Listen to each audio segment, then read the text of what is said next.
Christopher LaGuardia is the managing principal and founder of LaGuardia Design Group, located in Watermill, New York.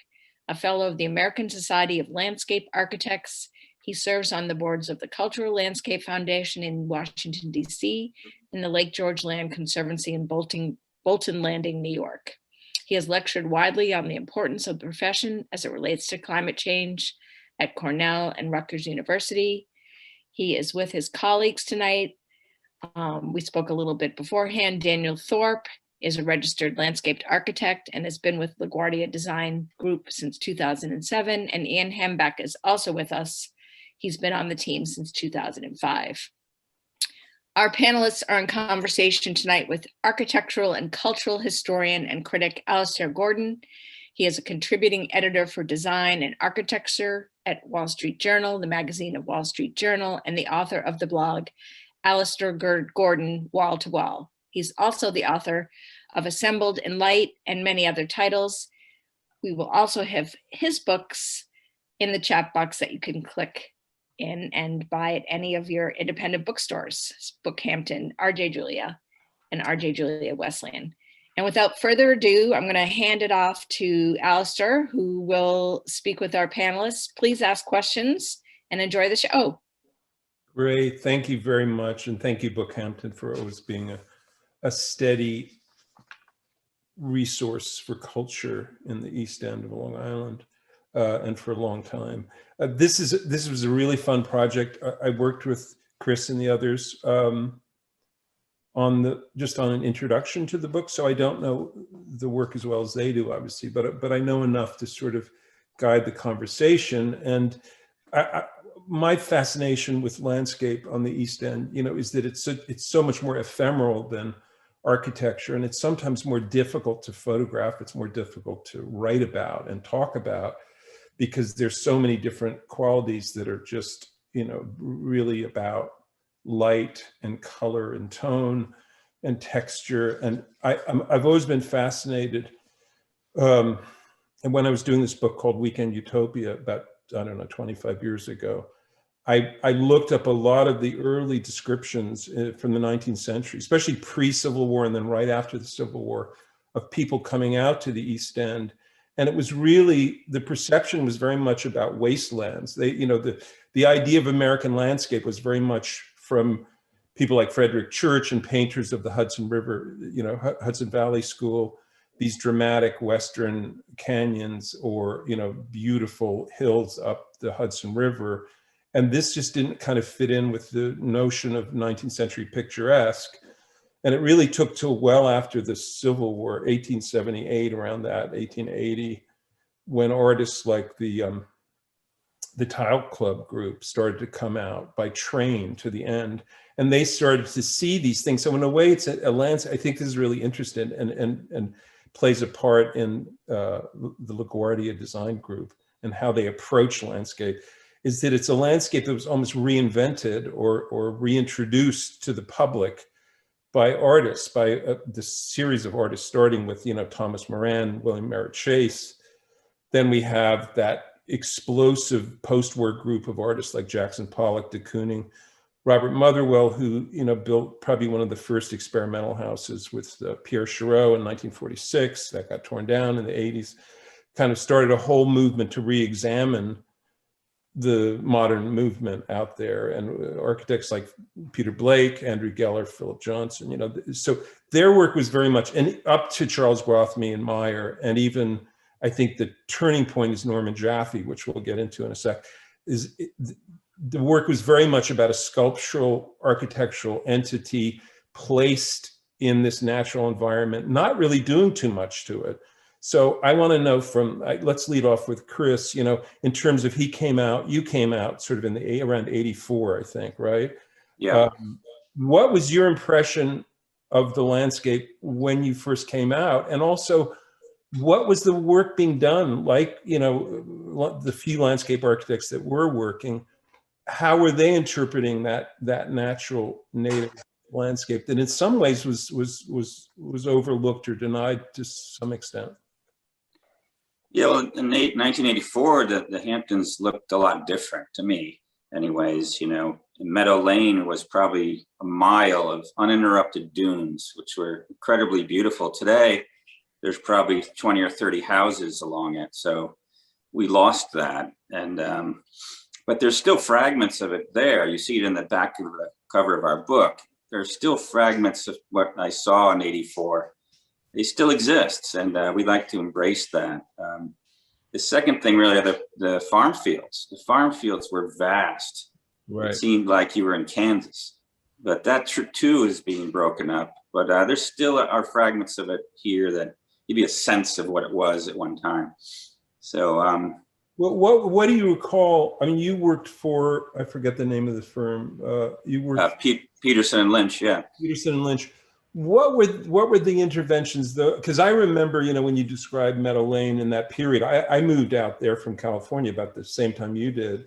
And it was sort of like the driveway, you know, some black pines, some yes. other conifers, and then, or introducing like Osario. Remember Osario's place was right. the rarest conifers from, you know, Tibet or something, you know, and that was sort of the status, was this like how unusual and rare the plant was. It wasn't about, right?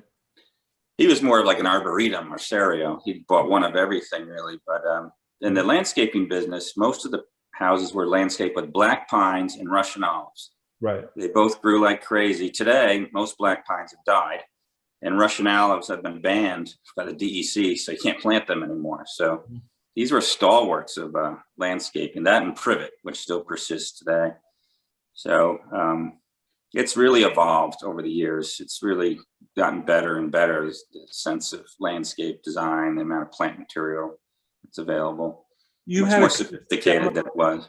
You had a kind of seminal moment for you, the way you described it to me when we were, you know, working on the book. In '87, I think you met Norman. Well, first of all, you move out there, you and your wife start exploring with bicycles, which I love that story. You were sort of poking around the back streets of Southampton and Bridgehampton, looking, and then you saw the first works of Norman Jaffe. What was the impression that Norman's work made on you at that period, Chris? Yeah, well, you know, there wasn't a whole lot to do out here then. So Jane and I would just take our bicycles and take rides and go exploring, looking at all these different projects. And I recall it clearly when I saw a Jaffe house. I said, well, that's not a house, that's architecture. It's really struck me as such. And that was really the beginning where I got curious and started really drilling down on Norman's work. And I think I looked and bicycled to every house of his on the East End. And but that was the big difference. He didn't design houses as much. It was really a statement, architecture, nothing I'd really ever seen before. So, and it had a poetic connection to the land. A lot of the homes, the house in the meadow, or these very windswept looking homes that responded to the environment, and that really struck a chord with me. I think you mentioned, like, you know, everybody loves the Becker house, right? That's sure. A long stone wall, and I mean, he managed to kind of integrate the sense of there's the Perlroth, this sense of, you know, traditional values without ever being kind of in a postmodern way, you know, just sort of seeing the beauty of, I think he'd been in Ireland and seen these, you know, this ruined stone cottage and took that back, you know, and married that with some kind of modernist little house in the back of it. And then Perlroth, you know, this sort of exaggerated shingle gable, right? Right. It was a salt box, you know, to the New England, you know, shape. Yeah. And he did a postmodern sort of modern approach. Yeah. With these very calculated cuts, and, carving into this thing. So it was very interesting. Much stood out amongst everybody else's work out here at the time. And very different from Gwathmey and Meyer and the New York Five, which sometimes he was associated with, but I always thought I don't think they liked him. They were always made jokes about his work. Yeah. They were Cubists and Bauhaus modernists. Norman was a romantic, as you state in your book, and he would latch onto images that he would see, and that would become the concept of the house. That's why they have this very romantic feel. So there's a lot more emotion in it than just pure logic and, you know, stricture. What did So you do in his, what were you working on in his office when you worked for him? let's see, I took the tail end of the Gates of the Grove Synagogue. I came in on, did some detail work, but then let's see, the Roslyn House, which was sort of a departure from his other work. Some houses in Sam's Creek we did additions to, a house in Poughkeepsie, and a lot of houses that didn't get built. We were constantly drawing things. But were But he you, had gone to that. working as an architect? You were working as an architect or a landscape, or I both? was doing both. I mean, Yeah. it was a time before computers. Everything was cut and paste, building models, doing drawings. So it was only 3 of us in the office. So you had to really, really do everything. And the digital age didn't really happen until after Norman had died. Right. So it was a time, a prior, era of Yeah, he designing and building. he left us in August of '93 by going into the ocean and Mhm. then coming back. You were particularly struck, I recall, by the work he'd done at Sam's Creek. Can you describe what? Well, back in the 80s, Yeah. back in the 80s, we came upon our bicycles into this development where there were 5 or 6 houses, all designed in a similar vein, but all yet very different. And they were all one story, or the 2 stories often buried into a man-made berm. So the homes were really integrated into the land. Norman used fill in a very creative way to anchor the buildings into the ground. And at the time, there was not a lot of landscaping between the homes. They all shared a common lawn. So it had this real sense of community. And it has since, been grown in. You don't see the houses so much anymore, a lot of additions. But at that time in the 80s, I said, wow, isn't this amazing? And, he built a lot of the houses on spec with Tony Leister. Right. And of course, his own house was one of them. Right. So he did that a number of times on the East End. He built a number of houses in a row to each other. Often a spec house next to a client's house, Right. much to this client's chagrin, but that was a common thing that he would do. But Sam's Creek was really special, the way it was horizontal and low and hugged the land and really respecting the environment here. But this was a really important moment, I think, when you look at when you compare what he was doing to the New York Five and these other guys, that he was really thinking about, as you said, how do you take a flat potato field and give it some kind of contour and integrate the architecture, the sort of almost cubist element of the architecture into this rolling landscape. That's really, it is on the dunes, but it kind of comes back from the dunes into what was just a potato field. So how did let's switch to you guys get going on your own. And then to me, one of the most interesting projects in the book is that you go back to this. Here are the images we have on the screen now. This is the Pearlbinder house in Sagaponack. And the original house was very, I don't know if there's a picture of that. There's not. Yeah, you can sort of see it on the right there. Yeah, that's a good image of it on the left over the water. It was just this very simple, as you say, this kind of shingle, kind of salt box type shape, but modern. And then in the 90s, the Pearlbinders needed to expand it for all kinds of reasons. Their family was bigger. So that must have been quite something for you to revisit the work by this guy who'd really influenced you so deeply. Yeah, sure. It was the house, the dune had washed away. We had to pick it up and move it back about 300 feet from its original foundation. And it just looked like a giant tumbleweed sitting in the field because the dune was gone.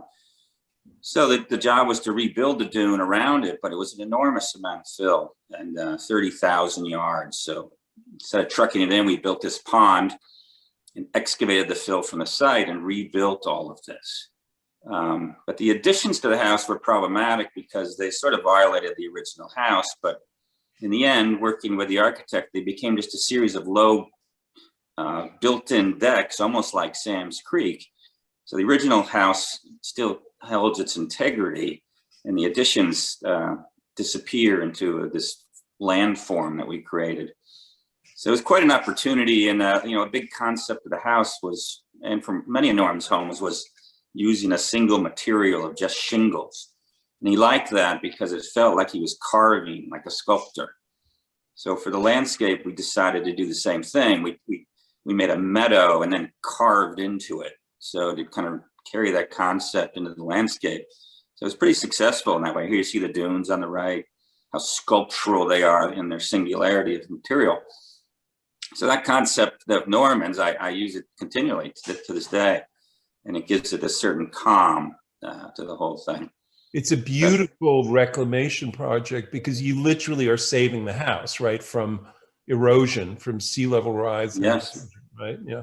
And then this, I think this image is really good because you can see, I hope everybody can see it clearly, the original framework of the house, which is that salt box shape. And then this, as Chris said, this very subtle addition, that very low to the ground. You almost, in fact, from the road, you hardly really see it, right? And it's very transparent.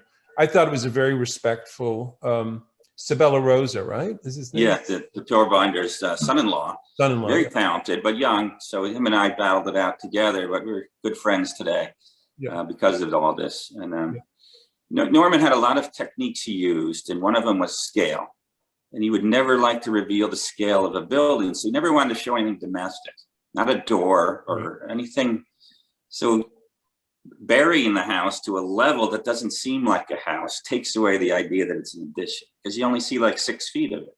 No one can live in 6 feet, but it's all concealed by the grading and such. So use of scale and illusion are always important in his work. I think it's a great legacy project too, you know, that. Oh yeah, it's one of our trademark projects in the office, and from it, many projects have sprung. Yeah, because you know, around this period, Chris, I think, as I recall, 80s, certainly in the early 90s, there were a bunch of Norman's houses that were torn down. And then I think there was sort of a tipping point where real estate people started to say, well, this is actually Norman Jaffe, you know, maybe you want to, you know, preserve it, right? I don't know if that's true. That just may be wishful thinking. But in some cases they're preserved and restored, and in a lot of cases they're still being torn down. But he built a lot of houses, and I know. So it's just the nature of building out here. And not everyone is like a gem, you know. I mean, they're not some of, as you said, respect houses, but this is a true gem. Yeah. And then sometime in the oh, this is the sculpture garden. A little out of order. I thought we had so Dan. So sometime around this period, you really expand. I think you told me that, you know, you went from 5 to about 15 people in your office, and including Ian Hanbach, who we have tonight, and Daniel Thorp, and they became partners at a certain point. So this project is, I think Dan worked on this, right? Can we say it's the Riggio, right? Riggio's, yeah. Riggio, yeah. Yeah, Leonard Louise. Yeah, I'm sorry, it's stuck. Let me just see if I can. It's not going forward. Your side arrow on the keyboard? Yeah, I'm doing all my arrows. Any ideas, anybody? Stop share and go back, maybe? Hit escape. Escape, okay. I always wonder what that button was for. Eject.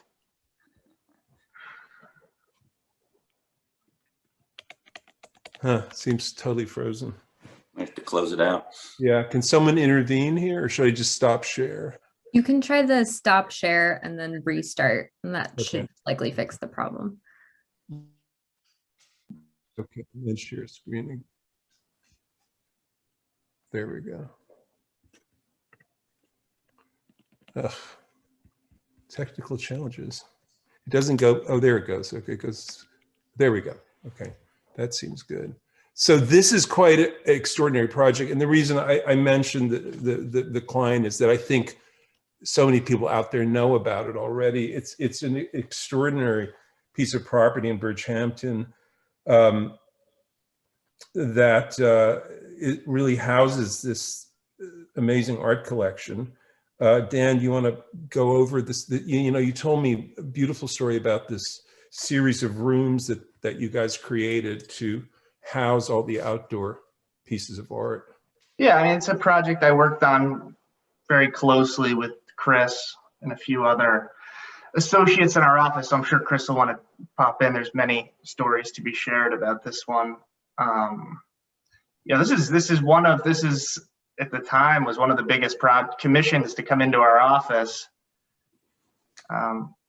It's a very locally famous property. You drive down Ocean Road. He has a major Richard Serra. The owners have a major Richard Serra installation in the front yard. It's an 80-foot long by 10-foot high piece of Corten steel called the Sidewinder. And so it's very iconic to the East End. And when they called our office, it was September, and you get a call like that from the owner, Len Riggio, and you as Chris learned from Norman, you drop everything and you go. Right. And so Chris dropped everything. He said, Dan, we got a chance at Riggio. Let's go. And we went to the house. Len was in the back in the garden, and he had a design problem.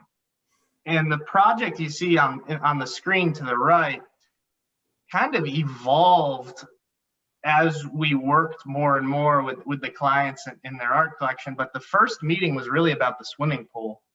Uh-huh. And they had an existing swimming pool and an existing pool house. The problem was that you can see the main house in the upper left-hand corner of the image on the right. The problem was from the main house, the pool and the pool house was blocking, really occluding the view to the whole property, which is quite vast. It's 14 acres.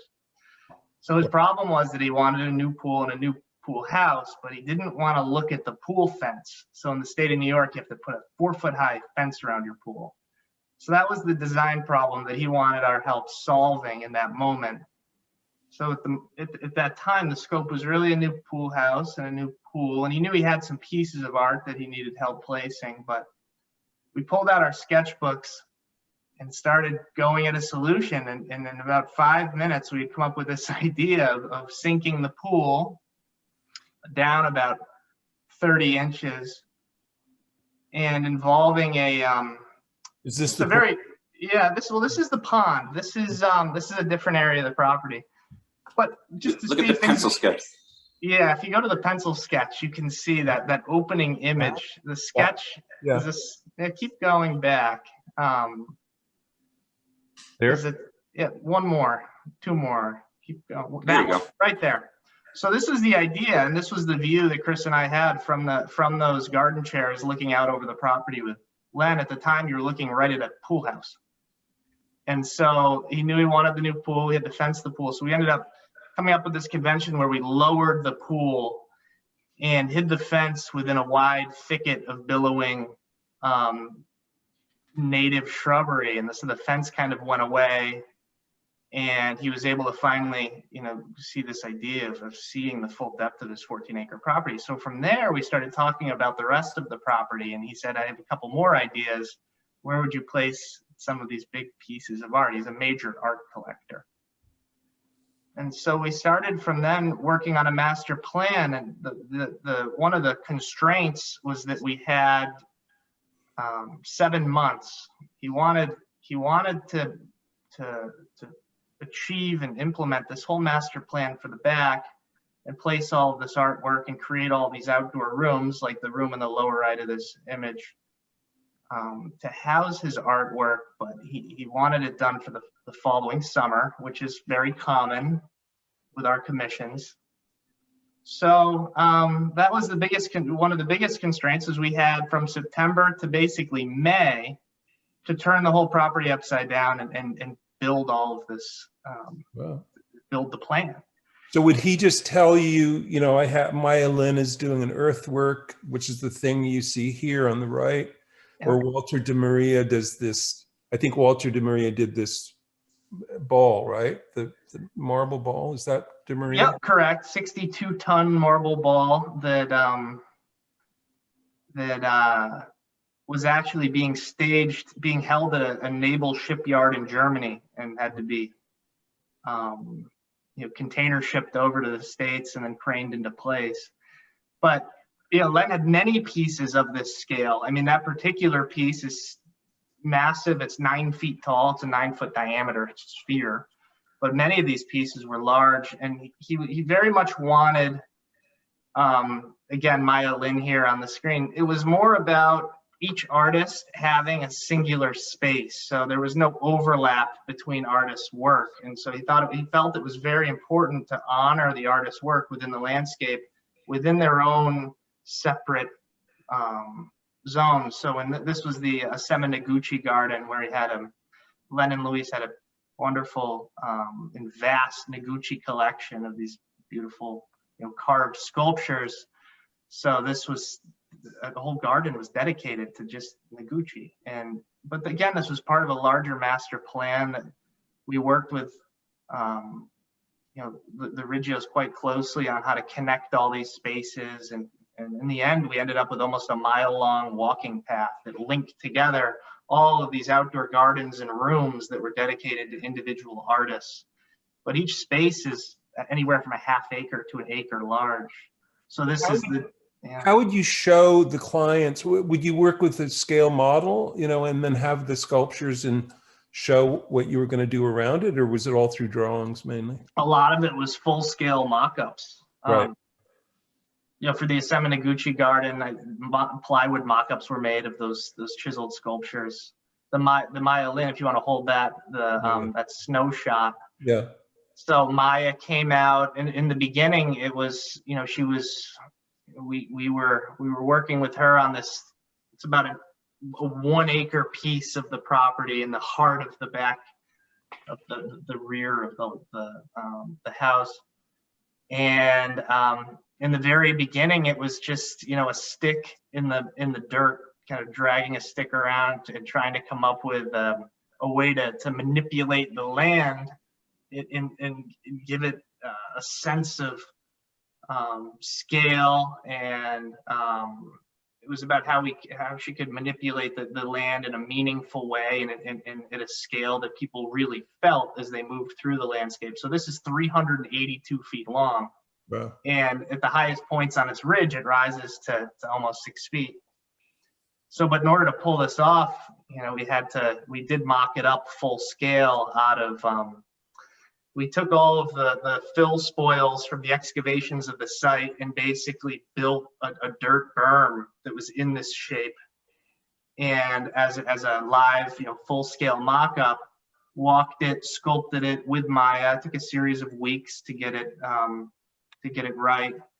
And then we droned it, recorded the shape, and then we demolished the whole thing because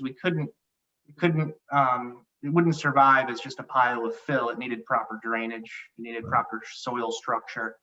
So then we recorded our data points and then put it all back together using the proper techniques. That's an amazing story. And then in a way, you're landscape artists working with a landscape artist. I mean, right? I mean, the line must have been very interesting. We're sort of, I need to move on because of time here. The country garden is Ian's I think Ian worked mainly on this. Ian, a little background, because I know it was formerly a nursery on one of the back roads. Yeah, this property is off of Butter Lane, Alastair, and it's part of a subdivision. At the time, these subdivisions required a certain amount of ag reserve open space, right, in order to develop the lots. And so this was the last lot on a flag, and it abutted this nursery that was a former working nursery. This project, it's got a special place in my heart. I don't know if Chris saw something in me or maybe had a lapse of judgment, but he gave me enough rope, and I guess he asked me to tie a knot.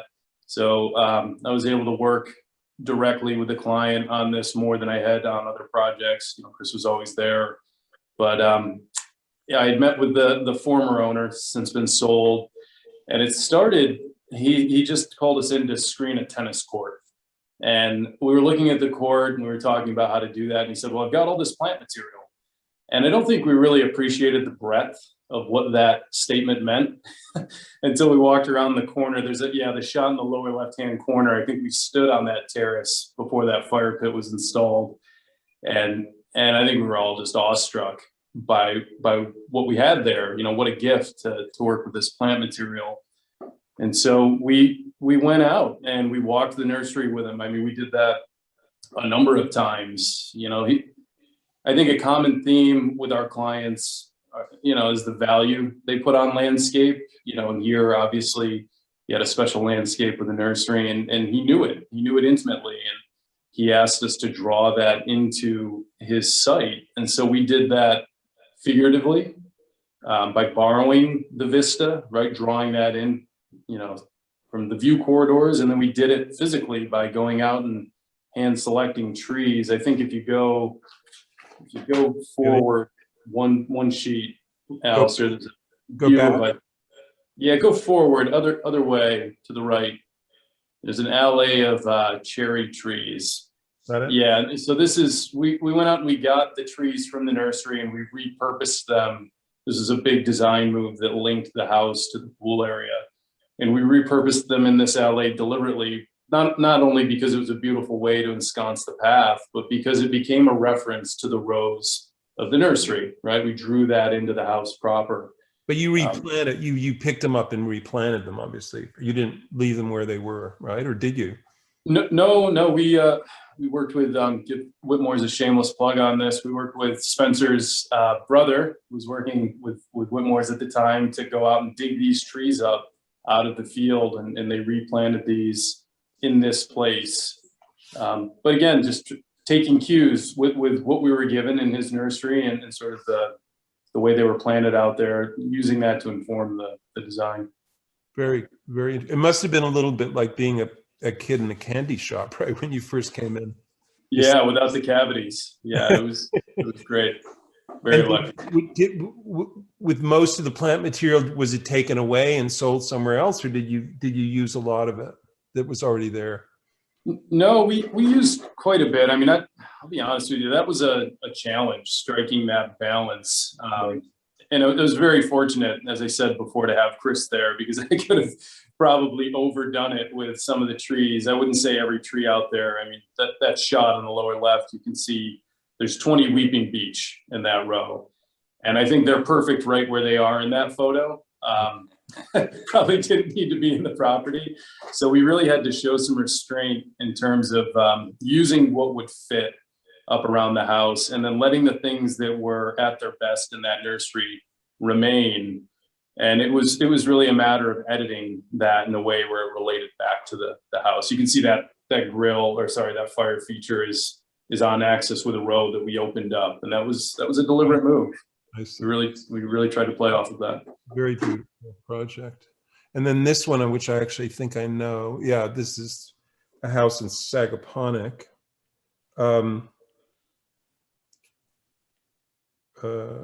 Which one? Barnes Coy house.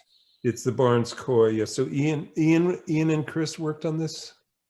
I mean, it's a very interesting piece of architecture to begin with, right? That Barnes Coy did, and that it's quite a large. I remember this very large site, very flat, right? So your goal was to what, you guys? Well, so, you know, Barnes Coy, obviously extremely talented architects, had designed this predominantly single-story sprawling home. You know, there's a second-story component, but it was a rambling home, and the beauty of the concept was the way that it had windows that focused into this interior courtyard that you can actually see in this picture on the right. There's a portal that looks into that courtyard. And then it had, you know, these glass walls, front walls that looked out into the landscape on the backside of the house.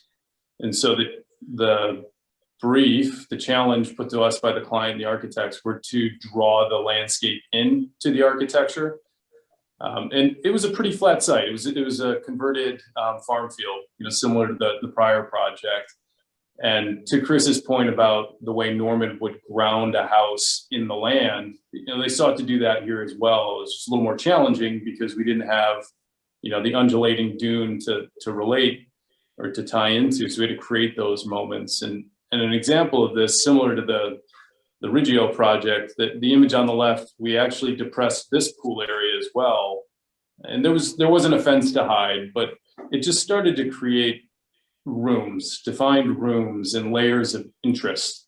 You know, it gave us an opportunity to surround that pool area with a perennial matrix planting. You can see the purples that are going off in some of these photos. It's a series of perennials that bloom all throughout the season. And so we were able to create view corridors to guard moments like that from inside the house. You know, these are views looking down LA's or up to a piece in the back lawn, which again is set up 18 inches. So taking a site that was more or less flat and manipulating that topography in a way that really added interest and framed and defined spaces. You kind of use almost a 18th century French idea of the parterre, but in a very modern, minimal way too, right? With the image on the right, as I recall, those are Corten steel steps, right? So you changed the elevation of that otherwise flat lawn by using those broad steps, right?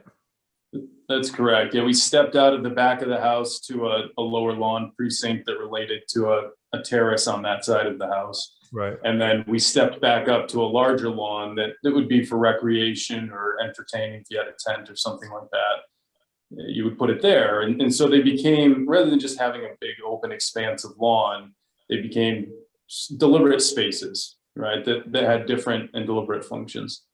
I love the LA too on the left, which I think goes back to, like, they have a big fundraiser or something every summer, and it's a way for the people that guide the people back to the tent. But the thing I really love about this project, and we only can see it a little bit in the photo on the right here, what you were describing earlier, is that inner courtyard, which is almost like a mini landscape, right? It's very beautiful in that you have kind of a wooden walkway across it, as if you're in an airplane kind of coming into this landscape.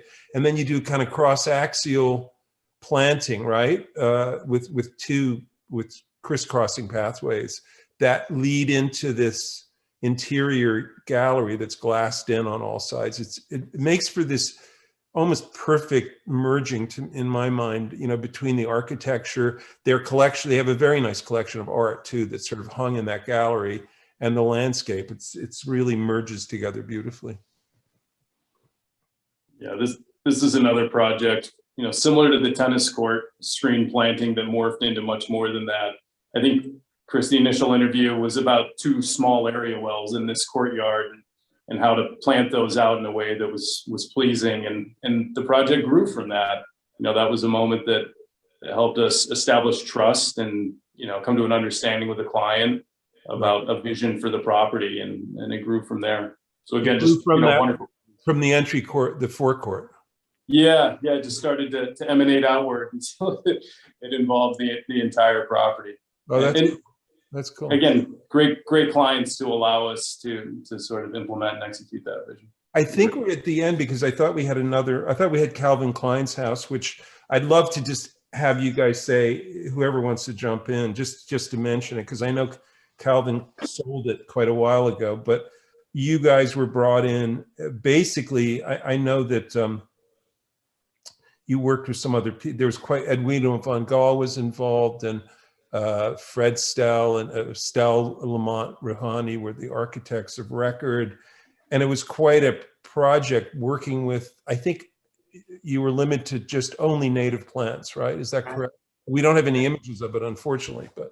Well, I think it in our office, it's the best example of a project that's directly tied to the same approach that was implemented on the Pearl Binders site, when you heard Chris talk about the singular nature of using one material throughout the landscape, tying the Calvin's house was set within a dunescape, so tying the home into the existing topography, using the existing topography to help disguise the scale of the building.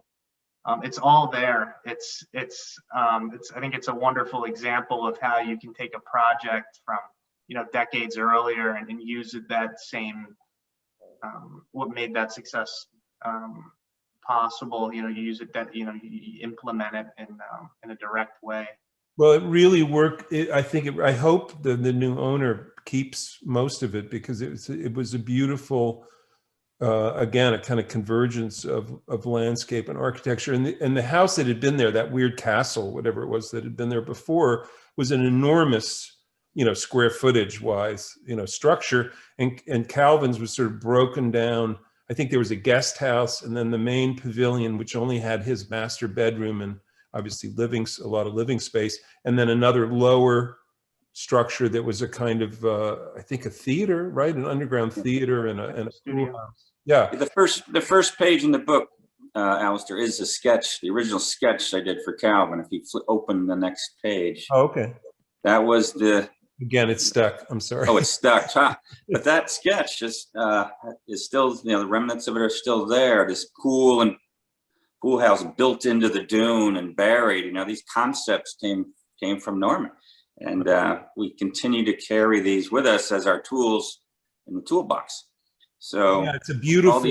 You make a really good point. It's a beautiful full circle to come around. Yeah, work, and it's. I mean, it's crazy. I think he only lived in it for 5 years, and now he's sold it. But a beautiful piece of really a real collaboration between some very. Well, Calvin was a really great director and curator, and he guided everyone. He was demanding, but he was a true gentleman to work with. But he got the best out of all of us on that project, and got to give him credit, for a lot of what you see, because he has great restraint, and in the end, he wants to do the most with the least. That's his motto. And he told me about that. The color of the gravel, like you had to keep coming back with hundreds of samples. Yeah, with samples, yeah. Until it was perfect. We're trying to please him, and we're trying to find the solution. It was often very elusive. But as Dan can attest, I think we worked on it, Dan, for 6 or 7 years. Wow. Yeah. But very rewarding project for everyone who worked on it. He has an amazing eye. I mean, he really does. Yes. Have an amazing eye. And very precise. The kind of tonal value in a material that you or I might not notice, he picks up on very quickly. So maybe we should now, I think, open it, because it's about 7:45, to questions from whoever's out there. That's terrific. We have a question here. Is the primary starting point of design here lighting, color, or structure, or does it vary? Who wants to answer? I can take that one. Okay. I think it starts with creating space, and space is often created through structure. So structure can be, it doesn't have to just be building. It can be plant material, using plant material to create a space. So when we start the design process, we're taking cues from the architecture and the local, or the immediate context around the landscape we're trying to design. But the first step is trying to create different spaces around the home. And so everything kind of goes hand in hand, but I think structure, coming up with a structured plan, is very important first step. Okay, thank you. Chris, this is for you. Right before we went on air, you mentioned that this project was some time in the making. How do you feel what prompted you to sort of put it all together, and how do you feel now that it's out in the world? Oh, the book. Yeah, the book. I'd been thinking about a book for a while and always putting it off, thinking that the next project needs to be in it. But a couple of friends of mine used the Monticelli press and did some beautiful monographs. And so I went into New York with a portfolio, and I met with Elizabeth White, and she interviewed me and then said she'd get back to me. So a week later, I think I got an email and said, we'd like to take on your project. And I was very excited. And then she said, it's going to take about 2 years. I was like, you got to be kidding me. And she says, no. And boy, we worked hard on it, and we worked on it for exactly 2 years. And here we are today. So it was a tremendous amount of work. We had a whole team in the office, would put time into it every week. But luckily, we had a great treasure trove of really good photography that we've collected over many years. So that made the book really a lot easier than most. We didn't have to go out and shoot anything.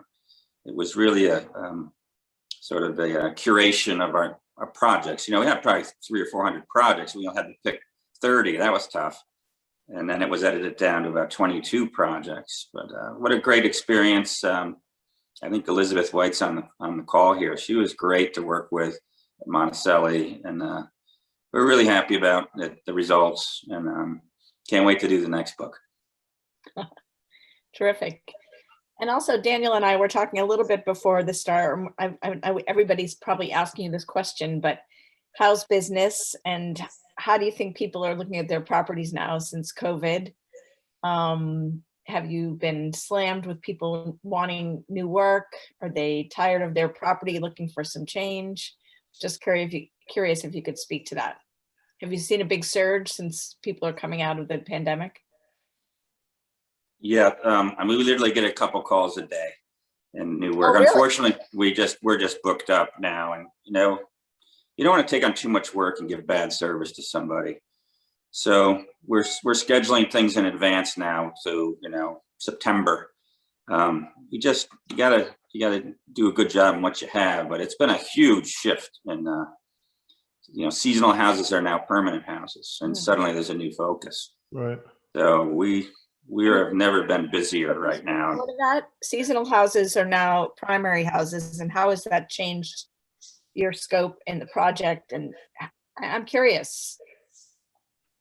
Well, the big interest in living outdoors now, because you want to have a dinner party, people would rather have it outside. So we're tasked with that, creating these outdoor spaces that are comfortable and that extend into the season as well, with all kinds of features. They're like small resorts, but so it's a big shift. Even the vegetable gardens have become popular. Just sort of pandemic thing that, God, we got so many calls for that. Yeah, it's been a big windfall for us. We feel a little guilty about it, to be honest with you, considering our restaurant friends are struggling so, but we've come out of it, and I hope everyone is, a little more thoughtful now in their thinking because of all that's happened last year. I hope so. I was going to ask each of you what your favorite page in the book was, but Alastair, are you able to move the pages or no? No. No. Oh, no, yes, I can go backwards. I can go back. Oh, okay. I feel like we didn't get to see enough of the book. Is there a favorite project or page in the book that anyone's particularly proud of? That's kind of fun. We haven't seen that one before. That one? Keep on going back. This is the art collection in Bridgehampton. Right. Yeah. This, I wanted to ask you guys about this drawing on the left. I mean, I think it's a very cool way to show your rooms for the different artworks.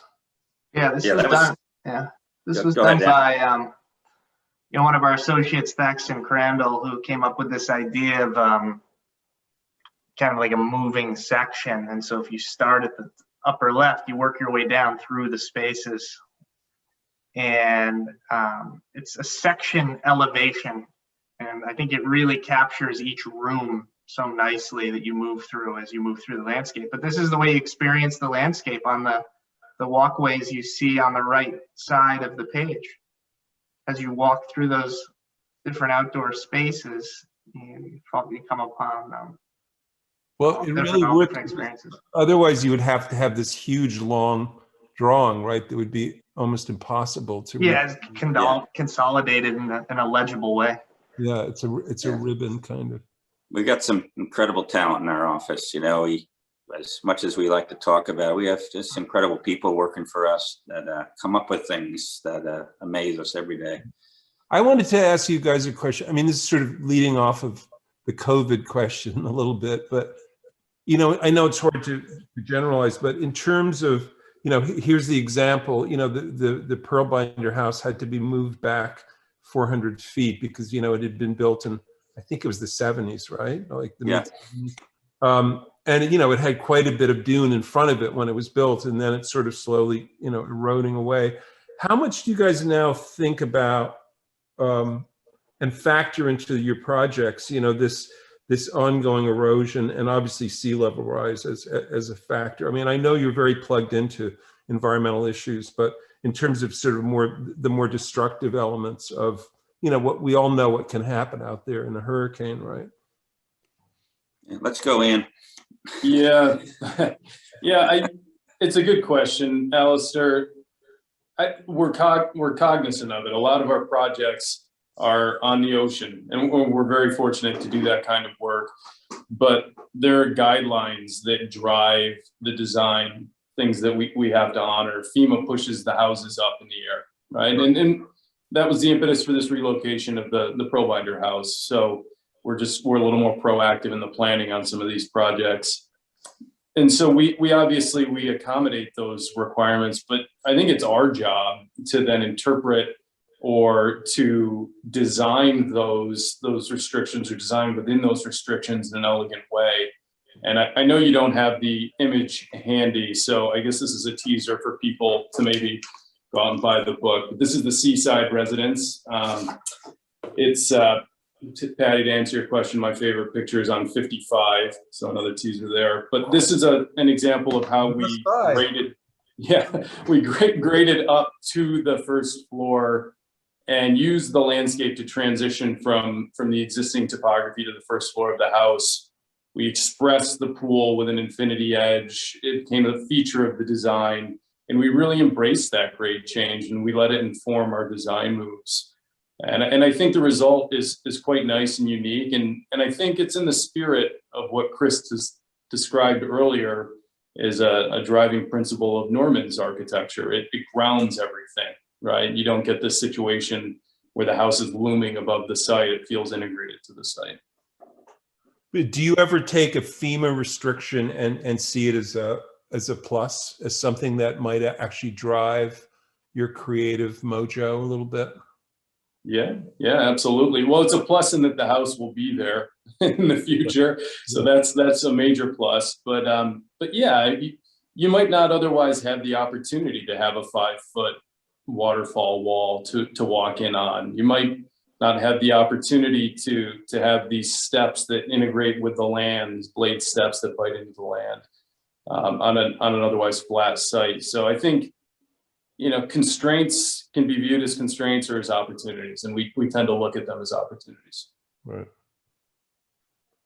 Well, that's wonderful. I mean, the only question that is outstanding that I feel I have to ask, and maybe it's not a question, maybe it's a statement, is these are not for lower middle class families. This is a level of work, and I assume you're doing proactive work in some way, because I know Chris from a long time.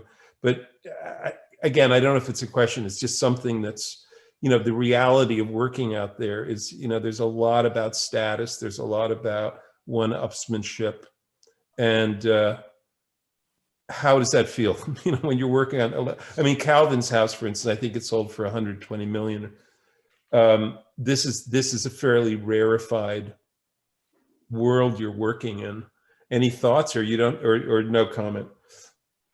No, I think, these are large scale properties. Development's going to happen. And I think we're proud of the fact that we can be part of these development projects and influence the development in a way that mitigates the impacts on the environment. So you talk about a project like Calvin's, I think it was 82 million.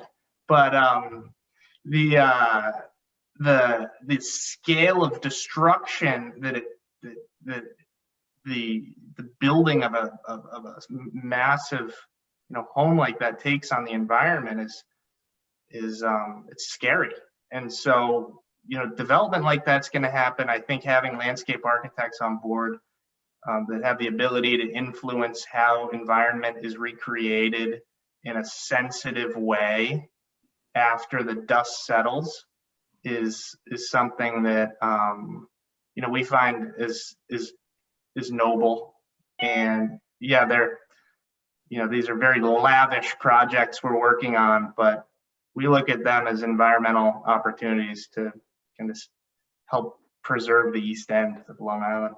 I think it comes off, especially in the book, without even reading any of the text, that you guys are clearly involved in, maybe the word is stewardship, that's not just making these fancy status symbols, in landscape. It's very much about conservation and stewardship. And I think that's clear, even if it is for, these very expensive properties. And, you know, the question is, how is the East End gonna fare over the next 100 years, you know, with increasing population and more environmental issues to cope with? That's really the big question. I think it's going to come down to the kind of work that you guys do, which is a, you know, form of stewardship and mediation between nature and development. So thank you all very much. The book is beautiful. Everybody should try to get a copy. And thank you, BookHampton, and thank you, everybody. Thank you. And don't forget, you can buy the book. Please do. And thanks for coming tonight. All right, thank you all. Thanks, everyone.